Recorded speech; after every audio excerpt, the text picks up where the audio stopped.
జాగ్రత్తగా వినండి. ఆదాము నుండి అబ్రహాం వరకు 2000 సంవత్సరాలు, అబ్రహాం నుండి యేసుక్రీస్తు యొక్క జన్మ వరకు 2000 సంవత్సరాలు, యేసుక్రీస్తు యొక్క జన్మ నుంచి నేటి వరకు 2000 సంవత్సరాలు, మొత్తం కలిపి 2+2+2 మొత్తం వినండి 6000 సంవత్సరాలు. బైబిల్ సెలవిస్తుంది, పేతురు రాసిన పత్రిక 3వ అధ్యాయము మనం చదివినటువంటి 8వ వచనంలో ఏముంది? దేవుడి దృష్టిలో ఒక దినము ఏమిటట? 1000 సంవత్సరాలు.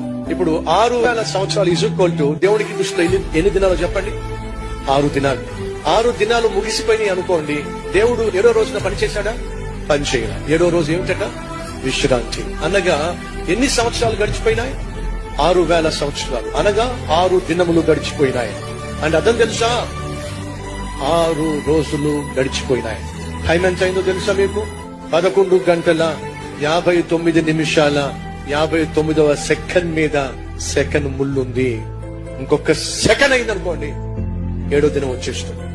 సహోదరులు సహోదరులు, చివరి గడియలో మనం ఉన్నాం, చివరి నిమిషంలో మనం ఉన్నాం, చివరి సెకండ్ లో మనం ఉన్నాం.